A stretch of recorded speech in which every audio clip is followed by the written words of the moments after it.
परमात्मने नमः। यथार्थ गीता श्रीमद् भगवत गीता अथ चतुर्दशोऽध्यायः। पिछले अनेक अध्यायों में योगेश्वर श्री कृष्ण ने ज्ञान का स्वरूप स्पष्ट किया। अध्याय 4 के 19वें श्लोक में उन्होंने बताया कि जिस पुरुष द्वारा संपूर्णता से आरंभ किया हुआ नियत कर्म का आचरण क्रमशः उत्थान होते होते इतना सूक्ष्म हो गया कि कामना और संकल्प का सर्वथा शमन हो गया, उस समय जिसे वो जानना चाहता है उसकी प्रत्यक्ष अनुभूति हो जाती है। उसी अनुभूति का नाम ज्ञान है। 13वें अध्याय में ज्ञान को परिभाषित किया। अध्यात्म ज्ञान नितत्वम तत्व ज्ञानार्थ दर्शनम। आत्मज्ञान में एक रस स्थिति और तत्व के अर्थ स्वरूप परमात्मा का प्रत्यक्ष दर्शन ज्ञान है। क्षेत्र क्षेत्रज्ञ के भेद को विदित कर लेने के पश्चात ही ज्ञान है। ज्ञान का अर्थ शास्त्रार्थ नहीं, शास्त्रों को याद कर लेना ही ज्ञान नहीं है। अभ्यास की वो अवस्था ज्ञान है जहां वो तत्व विदित होता है। परमात्मा के साक्षात्कार के साथ मिलने वाली अनुभूति का नाम ज्ञान है।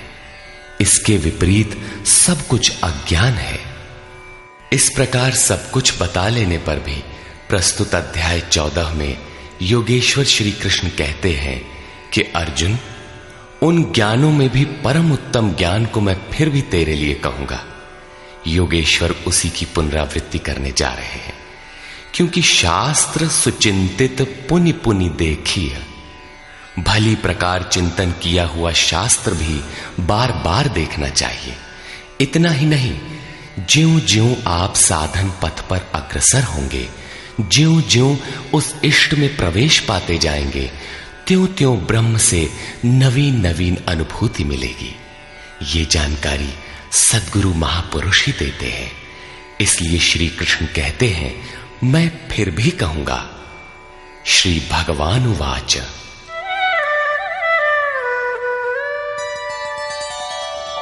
परं भूयः प्रवक्ष्यामि ज्ञानानां ज्ञानमुत्तमम् यज्ञात्वा मुनयः सर्वे परां सिद्धिमितो गताः। अर्जुन, ज्ञानों में भी अति उत्तम ज्ञान परम ज्ञान को मैं फिर भी तेरे लिए कहूंगा, जिसे पीछे कह चुके हैं। जिसे जानकर सब मुनिजन इस संसार से मुक्त होकर परम सिद्धि को प्राप्त होते हैं, जिसके बाद कुछ भी पाना शेष नहीं रहता। इदं ज्ञानमुपाश्रित्य मम साधर्म्यमागताः सर्गेऽपि नोपजायन्ते प्रलये न व्यथन्ति च। इस ज्ञान को उपाश्रित्य, इस ज्ञान का नजदीक से आश्रय लेकर क्रिया से चलकर पास पहुंचकर मेरे स्वरूप को प्राप्त हुए लोग सृष्टि के आदि में पुनः जन्म नहीं लेते और प्रलय काल में अर्थात शरीरांत होते समय व्याकुल नहीं होते, क्योंकि महापुरुष के शरीर का अंत तो उसी दिन हो जाता है जब वो स्वरूप को प्राप्त होता है। उसके बाद उनका शरीर रहने का एक मकान मात्र रह जाता है। पुनर्जन्म का स्थान कहां है जहां लोग जन्म लेते हैं? इस पर श्री कृष्ण कहते हैं,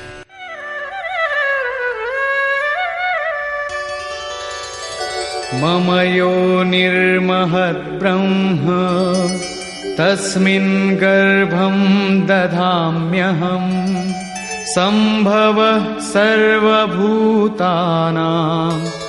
ततो भवति भारत। हे अर्जुन, मेरी महद ब्रह्म अर्थात अष्टधा मूल प्रकृति संपूर्ण भूतों की योनि है और उसमें मैं चेतन रूपी बीज को स्थापित करता हूं। उस जड़ चेतन के संयोग से सभी भूतों की उत्पत्ति होती है।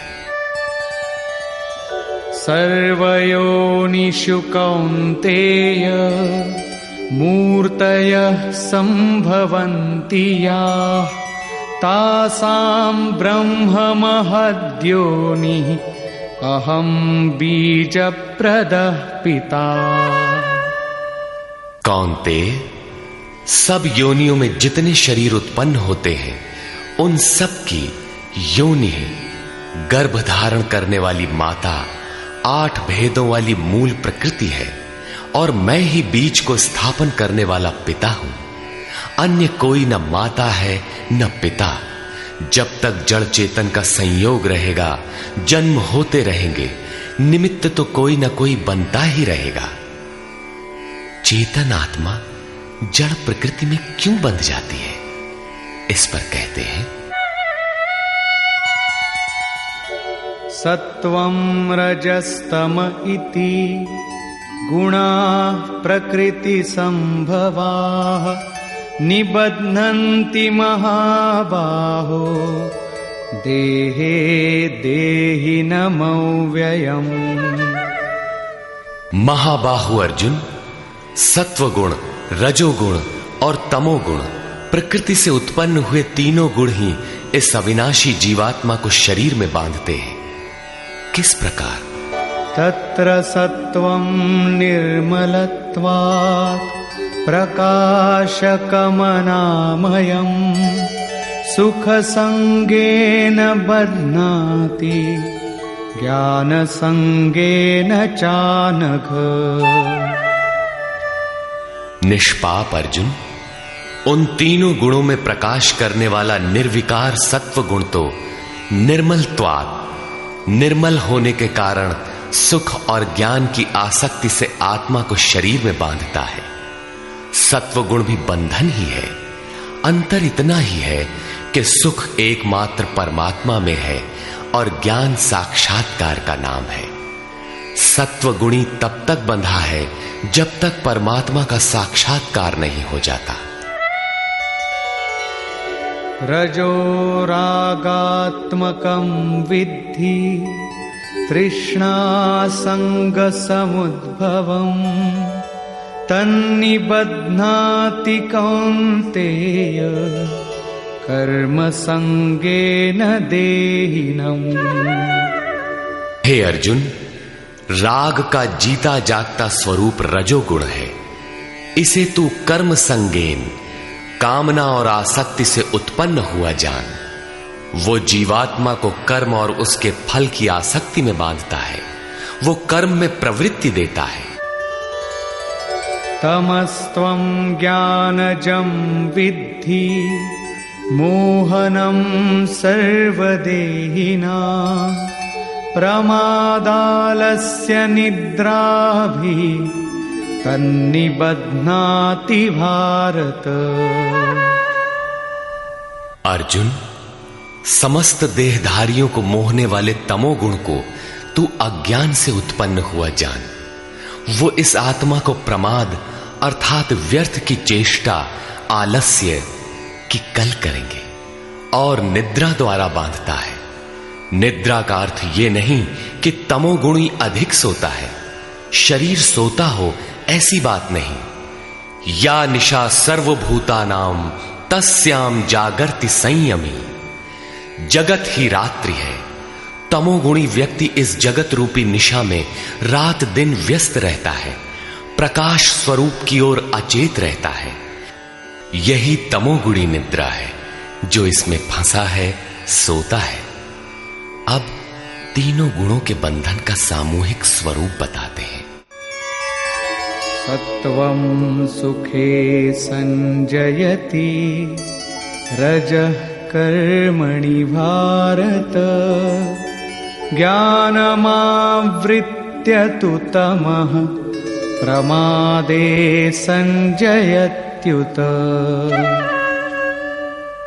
अर्जुन, सत्वगुण सुख में लगाता है, शाश्वत परम सुख की धारा में लगाता है। रजोगुण कर्म में प्रवृत्त करता है और तमोगुण ज्ञान को आच्छादित करके प्रमाद में अर्थात अंतःकरण की व्यर्थ चेष्टाओं में लगाता है। जब गुण एक ही स्थान पर एक ही हृदय में हैं, तो अलग अलग कैसे विभक्त हो जाते हैं? इस पर योगेश्वर श्री कृष्ण बताते हैं,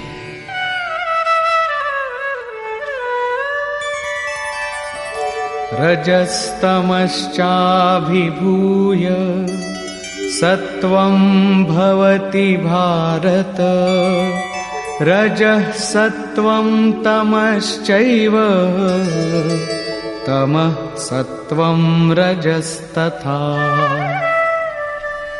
हे अर्जुन, रजोगुण और तमोगुण को दबाकर सत्वगुण बढ़ता है, वैसे ही सत्वगुण और तमोगुण को दबाकर रजोगुण बढ़ता है, तथा इसी प्रकार रजोगुण और सत्वगुण को दबाकर तमोगुण बढ़ता है। ये कैसे पहचाना जाए कि कब और कौन सा गुण कार्य कर रहा है? सर्वद्वारेषु देहेऽस्मिन् प्रकाश उपजायते, ज्ञानं यदा तदा विद्यात् विवृद्धं सत्वमित्युत। जिस काल में इस शरीर तथा अंतःकरण और संपूर्ण इंद्रियों में ईश्वरीय प्रकाश और बोध शक्ति उत्पन्न होती है, उस समय ऐसा जानना चाहिए कि सत्वगुण विशेष वृद्धि को प्राप्त हुआ है, तथा लोभ प्रवृत्तिरारंभः कर्मणाम शमः स्पृहा, रजस्येतानि जायन्ते विवृद्धे भरतर्षभ। हे अर्जुन, रजोगुण की विशेष वृद्धि होने पर लोभ, कार्य में प्रवृत्त होने की चेष्टा, कर्मों का आरंभ, अशांति अर्थात मन की चंचलता, विषय भोगों की लालसा, ये सब उत्पन्न होते हैं। अब तमोगुण की वृद्धि में क्या होता है? अप्रकाशो प्रवृत्तिश्च प्रमादो मोह एव च, तमस्येतानि जायन्ते विवृद्धे कुरु नंदन। अर्जुन, तमोगुण के बढ़ने पर अप्रकाशः, प्रकाश परमात्मा का द्योतक है। ईश्वरीय प्रकाश की ओर न बढ़ने का स्वभाव, कार्यम कर्म, जो करने योग्य प्रक्रिया विशेष है, उसमें अप्रवृत्ति, अंतःकरण में व्यर्थ की चेष्टाओं का प्रवाह और संसार में मुग्ध करने वाली प्रवृत्तियां, ये सभी उत्पन्न होते हैं। इन गुणों की जानकारी से लाभ क्या है? यदा सत्वे प्रवृद्धे तु प्रलयं याति देहभृत्, तदोत्तमविदां लोकान् अमलान् प्रतिपद्यते। जब ये जीवात्मा सत्व गुण की वृद्धि काल में मृत्यु को प्राप्त होता है, शरीर त्याग करता है, तब उत्तम कर्म करने वालों के मल रहित दिव्य लोकों को प्राप्त होता है, तथा रजसि प्रलयं गत्वा कर्म संगिषु जायते, तथा प्रलीनस्तमसि मूढ़योनिषु जायते। रजोगुण की वृद्धि होने पर मृत्यु को प्राप्त होने वाला कर्मों की आसक्ति वाले मनुष्यों में जन्म लेता है, तथा तमोगुण की वृद्धि में मरा हुआ पुरुष मूढ़ योनियों में जन्म लेता है, जिसमें कीट पतंगादि पर्यंत योनियों का विस्तार है। अतः गुणों में भी मनुष्यों को सात्विक गुणों वाला होना चाहिए। प्रकृति का ये बैंक आपके अर्जित गुणों को मृत्यु के उपरांत भी उन्हें आपको सुरक्षित लौटाता है। अब देखें इसका परिणाम। कर्मणः सुकृतस्याहुः सात्विकं निर्मलं फलं, रजसस्तु फलं दुःखम् अज्ञानं तमसः फलम्। सात्विक कर्म का फल सात्विक, निर्मल सुख, ज्ञान और वैराग्य आदि कहा गया है। राजस कर्म का फल दुख और तामस कर्म का फल अज्ञान है। तथा सत्वात् संजायते ज्ञानम रजसो लोभ एव च प्रमादमोहौ तमसो भवतो ज्ञानमेव च। सत्व गुण से ज्ञान उत्पन्न होता है। ईश्वरीय अनुभूति का नाम ज्ञान है। ईश्वरीय अनुभूति का प्रवाह होता है। रजोगुण से निसंदेह लोभ उत्पन्न होता है तथा तमोगुण से प्रमाद, मोह, आलस्य अर्थात अज्ञान ही उत्पन्न होता है। ये उत्पन्न होकर कौन सी गति देते हैं? ऊर्ध्वं गच्छन्ति सत्त्वस्था मध्ये तिष्ठन्ति राजसाः जघन्य गुणवृत्तिस्था अधो गच्छन्ति तामसाः। सत्व गुण में स्थित हुआ पुरुष ऊर्ध्व मूलम, उस मूल परमात्मा की ओर प्रवाहित होता है, निर्मल लोकों में जाता है। रजोगुण में स्थित राजस पुरुष मध्यम श्रेणी के मनुष्य होते हैं, जिनके पास न सात्विकम विवेक वैराग्य ही होता है और न अधम कीट पतंग योनियों में जाते हैं, बल्कि पुनर्जन्म को प्राप्त होते हैं। और निंदित तमोगुण में प्रवृत्त हुए तामसी पुरुष अधोगति अर्थात पशु पक्षी कीट पतंग आदि अधम योनियों को प्राप्त होते हैं। इस प्रकार तीनों गुण किसी न किसी रूप में योनि के ही कारण हैं।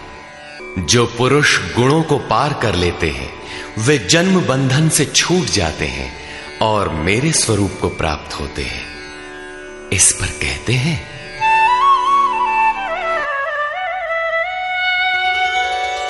नान्यं गुणेभ्यः कर्तारं यदा द्रष्टानुपश्यति गुणेभ्यश्च परं वेत्ति मद्भावं सोऽधिगच्छति। जिस काल में दृष्टा आत्मा तीनों गुणों के अतिरिक्त अन्य किसी को करता नहीं देखता और तीनों गुणों से अत्यंत परे परम तत्व को वेत्ति विदित कर लेता है, उस समय वो पुरुष मेरे स्वरूप को प्राप्त होता है। ये बौद्धिक मान्यता नहीं है कि गुण गुणों में बरतते हैं। साधन करते करते एक ऐसी अवस्था आती है जहां उस परम से अनुभूति होती है कि गुणों के सिवाय कोई करता नहीं दिखता। उस समय पुरुष तीनों गुणों से अतीत हो जाता है। ये कल्पित मान्यता नहीं है। तथा इसी पर आगे कहते हैं गुणानेतानतीत्यत्रीन् देही देह समुद्भवान् जन्म मृत्यु जरा दुःखैर् विमुक्तो मृतमश्नुते। पुरुष इन स्थूल शरीरों की उत्पत्ति के कारण रूप तीनों गुणों से अतीत होकर जन्म मृत्यु वृद्धावस्था और सब प्रकार के दुखों से विशेष रूप से मुक्त होकर अमृत तत्व का पान करता है। इस प्रकार अर्जुन ने प्रश्न किया। अर्जुन उवाच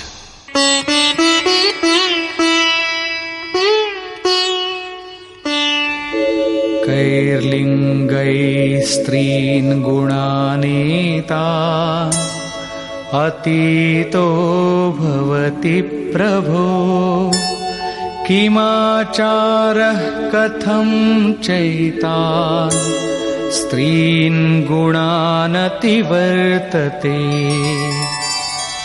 प्रभु, इन तीनों गुणों से अतीत हुआ पुरुष किन किन लक्षणों से युक्त होता है और किस प्रकार के आचरणों वाला होता है तथा मनुष्य किस उपाय से इन तीनों गुणों से अतीत होता है।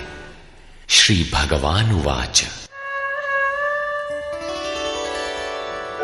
प्रकाशञ्च प्रवृत्तिञ्च मोहमेव च पाण्डव न द्वेष्टि सम्प्रवृत्तानि न निवृत्तानि काङ्क्षति।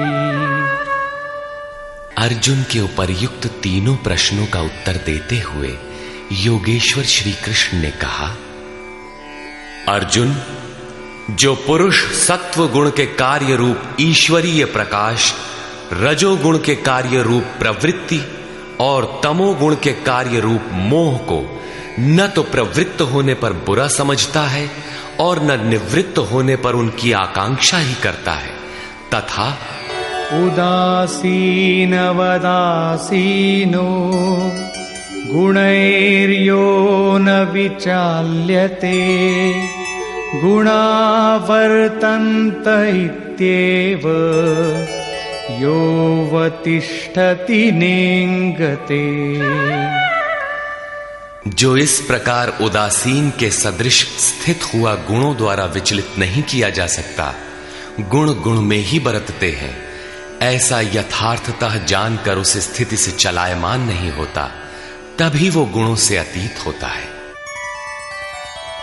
समदुःख सुख स्वस्थः समलोष्टाश्मकाञ्चनः तुल्यप्रिया प्रियो धीरस् तुल्यनिन्दात्मसंस्तुतिः। जो निरंतर स्वयं में अर्थात आत्मभाव में स्थित है, सुख और दुख में सम है, मिट्टी पत्थर और स्वर्ण में भी समान भाव वाला है, धैर्यवान है, जो प्रिय और अप्रिय को बराबर समझता है, अपनी निंदा तथा स्तुति में भी समान भाव वाला है, और मानापमानयोस्तुल्यस् तुल्यो मित्रारिपक्षयोः सर्वारंभ परित्यागी गुणातीतः स उच्यते। जो मान और अपमान में सम है, मित्र और शत्रु पक्ष में भी सम है, वो संपूर्ण आरंभों से रहित हुआ पुरुष गुणातीत कहा जाता है। श्लोक 22 से 25 तक गुणों से अतीत पुरुष के लक्षण और आचरण बताए गए कि वो चलायमान नहीं होता, गुणों के द्वारा विचलित नहीं किया जा सकता, स्थिर रहता है। अब प्रस्तुत है गुणों से अतीत होने की विधि।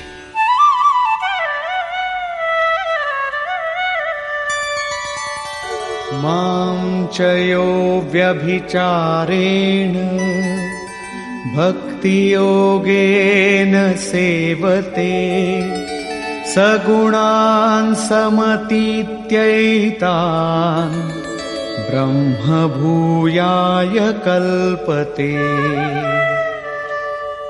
जो पुरुष अव्यभिचारिणी भक्ति द्वारा अर्थात इष्ट के अतिरिक्त अन्य सांसारिक स्मरणों से सर्वथा रहित होकर योग द्वारा अर्थात उसी नियत कर्म द्वारा मुझे निरंतर भजता है, वो इन तीनों गुणों का अच्छी प्रकार उल्लंघन करके पर ब्रह्म के साथ एक होने के योग्य होता है, जिसका नाम कल्प है। ब्रह्म के साथ एक ही भाव हो जाना ही वास्तविक कल्प है। अनन्य भाव से नियत कर्म का आचरण किए बिना कोई भी गुणों से अतीत नहीं होता। अंत में योगेश्वर निर्णय देते हैं,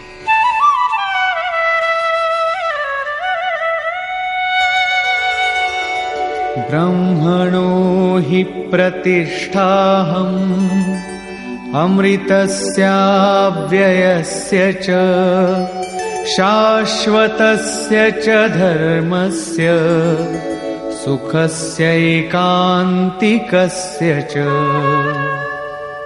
हे अर्जुन, उस अविनाशी ब्रह्म का जिसके साथ वो कल्प करता है, जिसमें वो गुणातीत एक ही भाव से प्रवेश करता है, अमृत का, शाश्वत धर्म का और उस अखंड एक रस आनंद का मैं ही आश्रय हूं, अर्थात परमात्म स्थित सद्गुरु ही इन सब का आश्रय है। श्री कृष्ण एक ही योगेश्वर थे।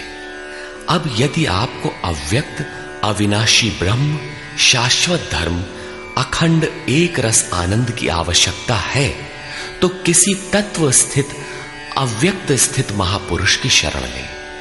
उनके द्वारा ही यह संभव है। निष्कर्ष, इस अध्याय के आरंभ में योगेश्वर श्री कृष्ण ने कहा कि अर्जुन, ज्ञानों में भी अति उत्तम परम ज्ञान को मैं फिर भी तेरे लिए कहूंगा, जिसे जानकर मुनिजन उपासना के द्वारा मेरे स्वरूप को प्राप्त होते हैं।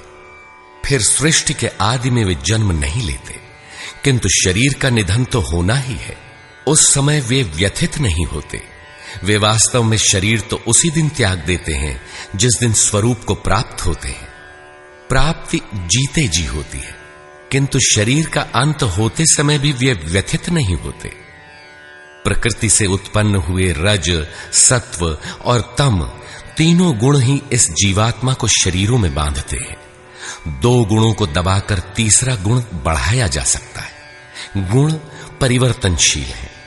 प्रकृति जो अनादि है, नष्ट नहीं होती, बल्कि गुणों का प्रभाव टाला जा सकता है। गुण मन पर प्रभाव डालते हैं। जब सत्व गुण की वृद्धि रहती है तो ईश्वरीय प्रकाश और बोध शक्ति रहती है। रजोगुण रागात्मक है। उस समय कर्म का लोभ रहता है, आसक्ति रहती है, और अंतःकरण में तमोगुण कार्य रूप लेने पर आलस्य प्रमाद घेर लेता है। सत्व की वृद्धि में मृत्यु को प्राप्त पुरुष ऊपर के निर्मल लोकों में जन्म लेता है। रजोगुण की वृद्धि को प्राप्त हुआ मनुष्य मानव योनि में ही लौट कर आता है, और तमोगुण की वृद्धि काल में मनुष्य शरीर त्याग कर अधम अर्थात पशु, कीट, पतंग इत्यादि योनि को प्राप्त होता है। इसलिए मनुष्यों को क्रमशः उन्नत गुण सात्विक की ओर बढ़ना चाहिए। वस्तुतः तीनों गुण किसी न किसी योनि के ही कारण हैं। गुण ही आत्मा को शरीरों में बांधते हैं, इसलिए गुणों से अतीत होना चाहिए। वे जिससे मुक्त होते हैं उसका स्वरूप बताते हुए योगेश्वर ने कहा, अष्टधा मूल प्रकृति गर्भ को धारण करने वाली माता है और मैं ही बीज रूप पिता हूं। अन्य न कोई माता है न पिता। जब तक यह क्रम रहेगा तब तक चराचर जगत में निमित्त रूप से कोई न कोई माता पिता बनते रहेंगे, किंतु वस्तुतः प्रकृति ही माता है, मैं ही पिता हूं। अर्जुन ने 3 प्रश्न किए।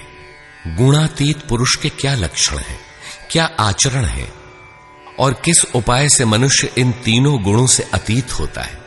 इस पर योगेश्वर श्री कृष्ण ने गुणातीत पुरुष के लक्षण और आचरण बताए, और अंत में गुणातीत होने का उपाय बताया कि जो पुरुष अव्यभिचारिणी भक्ति और योग के द्वारा निरंतर मुझे भजता है वह तीनों गुणों से अतीत हो जाता है। अन्य किसी का चिंतन न करते हुए निरंतर इष्ट का चिंतन करना अव्यभिचारिणी भक्ति है। जो संसार के संयोग वियोग से सर्वथा रहित है उसी का नाम योग है। उसको कार्य रूप देने की प्रणाली का नाम कर्म है। यज्ञ जिससे संपन्न होता है वह हरकत कर्म है। अव्यभिचारिणी भक्ति द्वारा उस नियत कर्म के आचरण से ही पुरुष तीनों गुणों से अतीत होता है और अतीत होकर ब्रह्म के साथ एक ही भाव के लिए पूर्ण कल्प को प्राप्त करने के लिए योग्य होता है। गुण जिस मन पर प्रभाव डालते हैं उसके विलय होते ही ब्रह्म के साथ एक ही भाव हो जाता है। यही वास्तविक कल्प है। अतः बिना भजन किए कोई गुणों से अतीत नहीं होता।